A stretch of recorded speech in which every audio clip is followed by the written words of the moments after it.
பார்க்கும்போது 200, 300, 400 அவங்க கஷ்டமாக இருக்குது. இந்த மாதிரியான ஒரு சூழ்நிலைகள் போன வருஷம் நம்ம எல்லாருமே பேசிட்டு இருந்த மேட்ரு. அதுக்கு இடையில் அப்போ அவங்க போன இடத்துல நம்ம சவுதிக்கு போன இடத்துல நம்ம கரீம் இருக்கார் இல்லையா, இப்ராஹிமுடைய தம்பி, அவளும் பேர்ந்தார் மக்கா வச்சுக்க. இவங்க ரெண்டு பேர்த்தையும் நம்ம ஒரு பாயிண்ட் நம்ம எடுத்து வச்சோம். சவுதியில் இருக்க மக்கள் நம்ம மக்கள் நிறையா இருக்கிறாங்க. ஸோ அவங்களை கொண்டு ஏதாவது ஒரு ஹெல்ப் எங்களுக்கு கிடைக்கக்கூடிய ஒரு வாய்ப்பு அப்படின்னு சொன்னால் இதே சங்கத்தை அங்கேயும் அவங்க டெவலப் பண்ணி ஒரு அமௌண்ட்டை கொடுத்தாங்க அப்படின்னா அதே மாதிரி அவங்க அப்துல்கா மறைக்காக இருந்தாங்க, சின்ன முன்னாடி புகாரி, யாசின், இதெல்லாம் ஒரு 4-5 பையங்க வந்து அந்த முக்காவுக்கு போய் அவர் பார்த்துட்டு பண்ணி அப்போ அவங்களும் வாக்கு கொடுத்துருந்தாங்க. கண்டிப்பாக நாங்கள் வந்து ஏதாவது செய்கிறோம். அதுக்கு தகுந்த மாதிரி அவங்க செஞ்சதுக்கப்புறம் நான் ஊருக்கு போயிருக்கேன். ஊருக்கு போன இடத்துல அப்போ அவங்க ஒரு ஃபண்டு தயார் பண்ணி அவங்களோட வாக்குமூலம் என்ன நடந்தது அப்படின்னு சொன்னால், ஒவ்வொருத்தரும் இந்த மாதிரி எல்லாரும் ஒரு அசம்பிளி ஒன்றா ஆகக்கூடிய வாய்ப்பு இல்லைங்க. சில பேர் ரியாத்தில் இருக்காங்க, சில பேர் சவுதி சித்தாவில் இருக்காங்க, தமாவில் இருக்காங்க, தபூரில் இருக்காங்க. ஒரே இடத்துல அவங்க கொடுக்குறாங்க அப்படின்னு சொன்னால் அந்த அமௌண்ட் அவங்களுக்கு கிடைக்கிற வாய்ப்பு இருக்குது. அந்த அமௌண்ட் சேரதுக்கு ஈஸியாக இருக்கும். ஆனால் அந்த வாய்ப்புகள் அவங்களுக்கு வந்து அது நடுவு. நம்ம தமாமில் உள்ள அகில மீது புகாரி, அதோட அப்தாய், இந்த 3 பேரும் சேர்ந்து ஒரு ஃபண்டை நம்ம மாதம் போடணும்னு சொல்லி 25 ரூபா ஃபிக்ஸ் பண்ணி 25 ரூபா ஃபிக்ஸ் பண்ணி இப்போ நான் வரும்போது கிட்ட 1000 ரூபா கிட்ட அவங்க கையில் 1000 ரியால். அப்போ அதே நான் வரும்போது சொன்னாங்க, அந்த மாதிரி என்ன செய்வோம், நாங்கள் கொண்டு வந்துட்டோம், மற்ற மக்களெல்லாம் நம்ம ஒப்படைக்க முடியல. அதனால் இப்போ இந்த அமௌண்ட்டை வந்து நாங்கள் ஃபஸ்ட்டு வந்து நாங்கள் ஆரம்பிச்சாட்ட கொடுத்துருக்கோம். உங்கள் சங்கத்து மூலமாகவே நீங்களே வச்சுக்கோங்க, நாங்கள் சங்கம் மூலமாகவே கொடுத்துருக்கோம். ஏன்னா எங்கள் வந்து நாளாகும், நாங்கள் ஃபார்மட் பண்ணி கொண்டு வரதுக்கு நாளாகும். அதனால் இந்த ஃபண்டை நாங்கள் கொண்டு வரணும். அப்போ நான் சொன்னேன், இல்லைப்பா ஒன்று செய்யுங்க, இதில் ஒரு விபரீதங்கள் வந்துடக்கூடாது. நீங்கள் வேணாலும் நாங்கள் வச்சுருக்கக்கூடிய பையங்களை 2 பையங்களை தட்டு நீங்களே வேணாலும் சொல்லுங்கள், நாளை இவ்வளோ கொடுத்தேன் அவ்வளோ கொடுத்துங்கிற அந்த மாதிரி இருக்குது. இல்லையா உங்கள் ஃபண்டை வந்து அப்படியே வச்சு அவங்கள செலவழிக்க த்ரூ இதாகவே இருந்துட்டு போட்டோம் அப்படின்னு சொல்லி நாங்கள் ரஹீமான் சொல்லிட்டு போய் ஆலோசனை கேட்டோம். அவங்கள எடுத்துக்கிட்டு ஆலோசனை கேட்டு அவங்க என்ன சொன்னாங்க, 11,050 ரூபாயா அந்த அமௌண்ட்டு. இப்போ அந்த அமௌண்ட்டை அப்துல்லா மீதும் புகாரி போயிட்டார். அப்துல்லா மீது நானும் தான் இருந்து ஆரம்பிச்சாட்டா ரஹீமான் சொல்லிட்டு ஒப்படைச்சிருக்கு அப்படின்னு சொன்னால் நம்ம ஃபண்ட்ஸ் வந்து நம்ம அனுப்பிச்சி விட்டுருவோம். ஒரு எமர்ஜென்சிகளுக்கு அந்த அமௌண்ட்டை எடுத்து நீங்கள் யூஸ் பண்ணுவோம். இதுக்கு இடையில் நம்ம 3 மாதத்துக்கு ஒரு தடவை நம்ம ஃபண்டு அனுப்பி வச்சுக்கிறோம். ஆனால் அந்த ஃபண்டு வந்து சில நேரம் நம்ம இவங்கள்ட்ட கலெக்ஷன் பண்ணி அந்த ஒரு 25,000 3 மாதத்துக்கு சேர்ந்த மாதிரி நம்ம அனுப்பக்கூடிய வாய்ப்பு இல்லாத போது இதே ஒரு 4 டைம் வந்து ரஹீமான் அவர் கையில் இருந்து எடுத்து கொடுத்துருக்காரு. எல்லோரும் தெரிஞ்சுக்கிட்டு வரும்போது தான் நான் சொல்லுவேன், ஒவ்வொரு மாதமும் வந்து நம்முடைய அமௌண்ட்டுகள் லேட் ஆகிறதுனால அவருடைய ஃபண்ட் எடுத்து அவர் பையங்களுக்கு வந்து மணி ஆர்டர் பண்ணவங்க கையில் இருந்து கொடுத்தோம். இந்த மாதிரிலாம் செஞ்சுருக்காங்க. அதுக்கப்புறம் இந்த அமௌண்ட் வந்ததுனால இந்த அமௌண்ட்டே அது மாதிரி தான் நம்ம சொல்லியிருக்கோம். எமர்ஜென்சி வந்ததுன்னா அதை யூஸ் பண்ணிக்கலாம், மக்களுக்கு செலவழிச்சுக்கணும். பட் நம்ம ஃபண்டு வந்ததுன்னு சொன்னால் அதை அப்படியே வச்சுக்கோங்க மாதிரி நம்ம சொல்லியிருக்கோம். அதோடு நீங்கள் செலவழிக்கனாலும் செலவழிக்கணும்னு சொல்லியிருக்கிறோம். இதையெல்லாம் மீறி இப்போ அந்த ஃபண்டு வந்துருச்சு, அவர் கையிலேருந்து போட்டு ஹெல்ப் பண்ணியிருக்காரு. இந்த வருஷமும் நல்ல மக்கள் வசூல் கொடுத்துருக்காங்க. நம்ம குறை சொல்ல முடியாது. போன வருஷம் இருந்த பேலன்ஸுக்கும் இன்றைக்கி இருக்கிற பேலன்ஸுக்கும் இந்த மக்கள் இன்றைக்கி 9-10 பேர் படித்து வெளியில் வந்திருக்காங்க அப்படின்னா சாதாரண இருக்குது. அதில் இந்த நம்ம அக்பருடைய பையன்லாம் வந்து இன்ஜினியரிங் முடிச்சு வெளியில் வந்திருக்காரு. அவர் நன்றி லெட்டர்லாம் அனுப்பிச்சிருக்காரு. அந்த மாதிரி லெட்டரு தான் நமக்கு வந்து ஒரு ஊக்கம். அது மாதிரி அவங்களுக்கு ஒரு படிப்பின மக்கள்கிட்ட ஒரு அவேர்னஸ் வந்து நம்ம க்ரியேட் பண்ணணுங்கிற ஒரே நோக்கத்தினால தான் அன்றைக்கி செஞ்சுருக்கோம். அன்றைக்கி 4 பையங்க படித்தாங்கன்னா அதை கொண்டு ஒரு 40 பையங்க பள்ளிக்கூடத்துக்குள்ளே என்ட்ரி ஆகிடும், படிச்சிடணும் அப்படிங்கிற ஒரு நோக்கத்தில் தான் நம்ம செஞ்சுருக்கோம். இன்ஷா அல்லாஹ் அது நல்லபடியாக அது நடந்துட்டு வரும். இந்த வருஷத்தை பொறுத்தளவில் இந்த மாதிரியான சூழ்நிலை இருக்கிறதுனால ஃபண்டை எப்படி நம்ம வந்து க்ரியேட் பண்ணணும், இருக்க ஃபண்டுகளை தான் கொடுக்கணும், வேறு ஒன்றும் வழி இல்லை. இல்லை இதுக்கு மேலே எக்ஸ்ட்ரா போடுறதுக்கு வாய்ப்பு கூடி இருந்ததுன்னா நீங்கள் பேசலாம், ஆலோசனை கொடுக்கணும். அதோடு சேர்த்து இப்போ சில பேர் நான் சொன்னாங்க, ஒரு வீட்டில் வந்து 2 பசங்களை படிக்க வைக்கணும், அதனால் வந்து ஒரு பையங்களுக்கு படிக்க வச்சா போதும் அப்படிங்கிற மாதிரி இப்போ பேசலாம். இந்த கருத்து வந்து அன்னைக்கு நம்மகிட்ட ஃபண்ட் இருந்தது, யாரும் முன் வரல.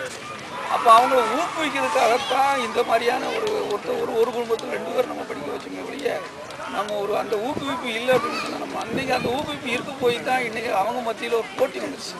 எனக்கு வேணும் உனக்கு வேணும் ஃபண்டு வேணும் நான் படிக்கிறேன் நீ படிக்கிறீங்க அந்த போட்டி வந்துருச்சு. அது ஒரு பக்கம் இருக்கட்டும். இப்போ அதை நம்ம ஸ்டாப் பண்ணணும்னா ஸ்டாப் பண்ணிக்கலாம்.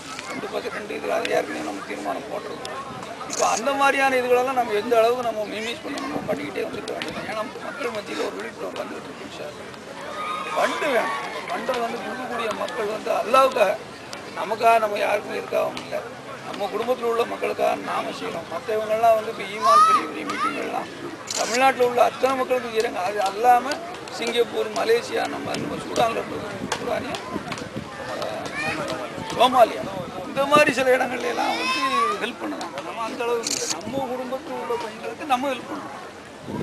இது மாதிரியான ஒரு நேச்சுரலாலஜி சொன்ன ஒரு ஒரு ஹதீஸுக்கு வந்த ஒரு வேலை அந்த வேலைக்கு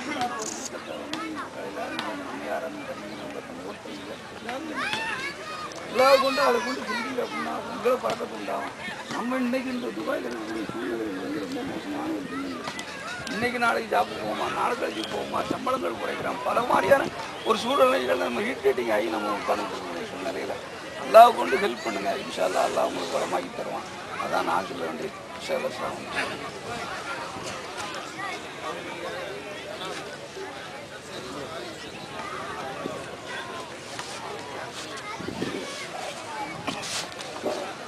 السلام عليكم ورحمة الله وبركاته. نحمده ونصلي على رسوله الكريم أما بعد فقد قال الله تبارك وتعالى في محكم التنزيل والفرقان الحكيم أعوذ بالله من الشيطان الرجيم بسم الله الرحمن الرحيم إن كنتم تحبون الله فاتبعوني يحببكم الله وقال نبينا صلى الله عليه وسلم اتقوا النار ولو بتمرة أو كما قال عليه الصلاة والسلام. அளவற்ற அருளாளனும் நிகரற்ற அன்புடையவனுமாகிய எல்லாம் வல்ல அல்லாஹுவின் திருப்பெயராலும் நபிகள் நாயகம் ஸல்லல்லாஹு அலைஹி வஸல்லம் அவருடைய துஆ பரக்கத்தாலும் அவருடைய அடிச்சுவடுகளை வலுவாது பின்பற்றி நடந்த உத்தம சத்திய சகாபாக்கள், தாபீன்கள், தபா தாபீன்கள், நாதாக்கள், அவுலியாக்கள், குறிப்பாக இங்கே வீட்டிருக்கின்ற நம் அனைவரும் மீதும் அல்லாஹு தாலாவுடைய சாந்தியும் சமாதானமும் என்றென்றும் நிலவட்டுமாக. ஆமீன்.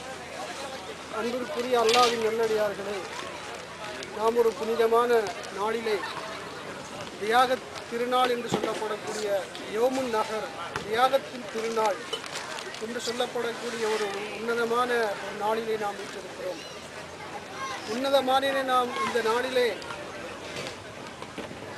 அனாச்சாரங்கள் எத்தனையோ மக்களை நாம் பார்த்து கொண்டிருக்கிறோம். அனாச்சாரமான முறையிலே தன்னுடைய நேரங்களையும் தன்னுடைய பைசாக்களையும் வீண்வரையும் செய்து கொண்டிருக்கக்கூடிய காலகட்டத்திலே அல்லாஹு தாலா நம்மவர்களை மட்டும் அல்லாஹ்விற்கும் ரசூலுக்கும் பொருத்தமான ஒரு செயலிலே ஈடுபடக்கூடிய ஒரு சூழலை நமக்கு மாத்திரம் ஆக்கியிருக்கிறார் என்று சொன்னால் அல்லாஹு தாலா நம்மின் மீது வைத்திருக்கக்கூடிய அளப்பரிய கிருபை ரஹ்மத் என்றுதான் சொல்ல முடியும்.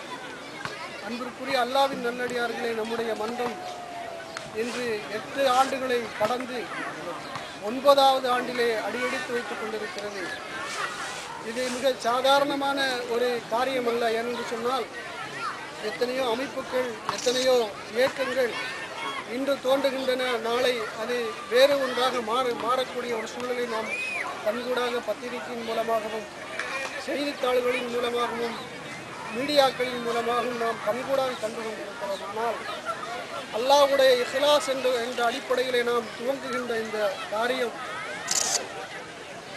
நமக்கெல்லாம் தெரியும். நான் ஆரம்பத்திலே 10-12 ஆண்டுகளுக்கு முன்னால் இங்கு வந்து ஒரு 4-5 பேர்களை வைத்து நாம் அல்லமின் ஒரு மன்றம், ரஹ்மானிய மன்றம் என்று சொல்லி ஒரு சில்லிய ஒரு 4-5 பேரை வைத்து நாம் ஆரம்பித்தோம். அது சில காலப்போக்கிலே அது எங்களுடைய பலகீனத்தின் காரணமாக நாங்கள் அதை இயக்க முடியாத ஒரு சூழலை ஆக்கப்பட்டு 2-3 ஆண்டுகள் அதை விடுபட்டு விட்டது. அதற்கு பின்னால் நம்முடைய தலைவர் காக்கா ஷரீப் காக்கா அவர்களுடைய ஆலோசனையின் பேரில் நம்முடைய மக்கள் அனைவரையும் ஒன்று திரட்டி அல்லாஹ் தாலாவுடைய பெரிய கிருபையின் மூலமாக இன்று நாம் இந்த ஒரு பெரிய அமைப்பை நாம் இயக்கிக் கொண்டிருக்கிறோம் என்று சொன்னால் நம்முடைய அயரா